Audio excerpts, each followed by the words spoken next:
Good morning, colleagues. I hope you're enjoying our talks this morning. I wanted to go over another question that might be of interest when we consider selling to private equity. One of the biggest assets or reasons why a private equity would look at a practice is what their EBITDA looks like. So a lot of doctors aren't familiar with EBITDA because that isn't part of our world when we look at our P&L reports. So Bill, just kind of give us a high-level idea of what an EBITDA calculation looks like. Oh, very good, Dr. Carmen. Yeah, it's asked all the time, and it's funny because you and I, of course, this is our world, and we deal with this all day long, all week. It's funny because it's not even pronounced. It's not even pronounced the same by everybody. It's EBITDA. It's but in any event, EBITDA is an acronym, and it stands for earnings before interest, taxes, depreciation, and amortization. It is a very old, well respected kind of metric to determine an initial free cash flow of a business. And so it's not used strictly just in optometry or in healthcare. EBITDA is a model used by financial analysts to get an idea of, in a sense, how profitable is a business. And so a thing that, and it can be tedious, to be frank. It can be tedious because, as you said, Dr. Carmen, and you were a practice owner yourself in Marietta, Georgia for years, it is not something that a practice owner generally has to deal with. When your accountant produces your financial statements, or if you do your financial statements, you have an MBA, of course, so you were capable of doing your own financial statements. You're not calculating on a monthly basis your EBITDA. What you're calculating on your profit, in essence, in your profit and loss statement, is just how profitable, how much cash flow did we have in our business, in our company. And so EBITDA is used widely by private equity and will be in a sense, the strongest financial metric that private equity will use to determine the value of your business. So let's just take the acronym apart real quickly. So it's the earnings of the business, the E, before interest, taxes, depreciation, and amortization are accounted for in the P&L. So in the traditional practice, when you get your P&L from your accountant, there'll be earnings at the bottom. There'll be a line that says net income. Let's just use hypothetically that number is $100,000.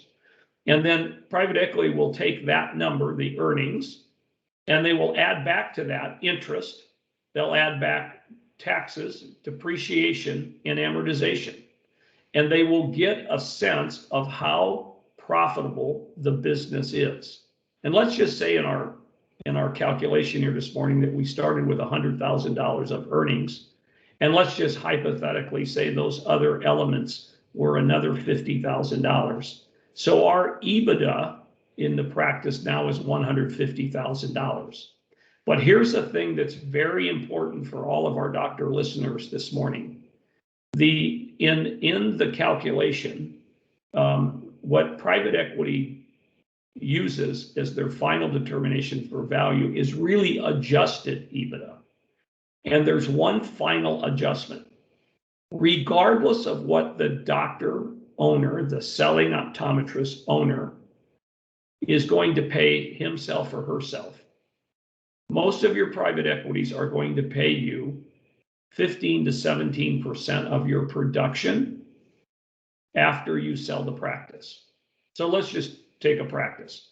Let's say that you had a nice $2 million practice, and of that $2 million, you had a full-time associate, maybe a part-time associate, and you were there. And let's say, just for purposes of discussion this morning, you as the owner of the practice, on that $2 million, you produced $1 million a year in revenue.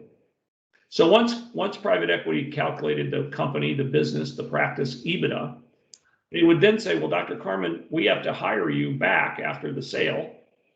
So on that $1 million of production that you do, we have to pay you 15% of that as your compensation. So out of our EBITDA, we have to adjust out your compensation after the sale. And so they would take out $150,000 in this example for your compensation. And once they make that adjustment, then the EBITDA, the adjusted EBITDA, is used to determine the value of your practice. And right now, depending on the location of the practice, its size, its geography, where it is in the country, some other factors, but primarily those. Generally, private equity based on EBITDA will pay somewhere between 6 and 8 times your EBITDA for a practice. So simply, colleagues, if you had a practice that did $1 million a year and had $150,000 of adjusted EBITDA, 6 times would be 900,000, and 8 times would be 1.2 million. And so one of the things I tell doctors, and there's a lot of, I think, Dr. Carmen, it's a great question, because there's, like there always is in everything, there's a lot of misunderstanding. There's some mythology that widely circulates in our industry, because optometry is a small kind of boutique industry. There's a lot of things talked about in terms of what really practices sell for. And you and I have been on the phone many times when doctors think they're going to get 2 or 3 or 4 times their gross. And what you and I always tell them, because it's been our experience, it's true. Have there been practices that have sold for 2 times their gross or 3 times their gross? Yes, but they're one-offs. The average private equity transaction is somewhere between 90% of revenue to 120% on the high end of revenue. And that is based on a 6 to 8 times multiple of this adjusted EBITDA. So one of the things that you and I think, do a pretty good job of is when we start initially working with clients, and depending on where they are in the time frame for this process, we tell them it is really important to be able to normalize your profit and loss statements, keep very good internal records on the things that are, say, of a personal nature that you run through the business. So, for example, when you go to the Costco to buy paper towels and things for the office, it's many doctors throw some things in the shopping cart that end up at their personal home that are really personal expenses, not business expenses. Being able to document for private equity what things are in the P&L that would really be more of a personal nature, and they work to your advantage because they add those back to your EBITDA. Because a good way to think about it, what they're trying to determine is, going forward after a sale, what expenses are currently in the P&L that will not be reoccurring after they buy the office. Right. And those discretionary expenses are things that they will add back to your adjusted EBITDA. So being able to, but if you can't, it's very much like medical records, isn't it? If the old thing, if I didn't document it, I didn't do it, right? And so in accounting, if you don't have a paper trail internally to be able to show, if you have family members on the payroll, you're paying your family's cell phone bill through the practice, all of which is fine.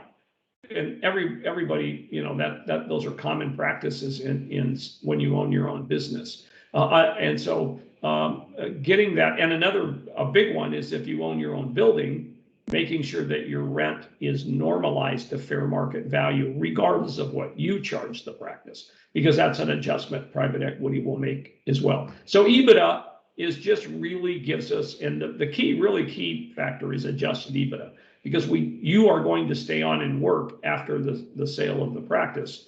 And so that 15 to 17% compensation that you'll be paid after the sale has to be taken into account. And then generally you can plan somewhere between 6 and 8 time multiple as the value of your practice. Excellent. That's great information. And I think that cleared up a lot of misconceptions about what a practice is worth. Yeah. Everybody's hearing these crazy numbers out there right now, and a lot of it, may be true, but they are, like you said, just the one-off. Not everybody's getting that. And I don't mean this I mean this as a compliment to our profession. The garden variety standard kind of transaction, is, if you think about in today's world, if you sell your practice to a peer, another optometrist or another group of optometrists, you're probably going to get 60 to maybe 65% of your revenue as your purchase price. And private equity is going to probably be a lot closer to 100%. and above. So you're always going to have somewhere between 35 and maybe 50% more in the private equity transaction than you ever will with a private optometrist. Plus, not accounting for the second bite at the apple if you choose to reinvest some of the money back in the private equity firm. So and part of our representation with clients is we compute at no cost to the client. Initially, we'll compute an EBITDA at a high to give them some idea of what their EBITDA may look like. Excellent. Well, that goes into my next question. So let's wrap this segment up.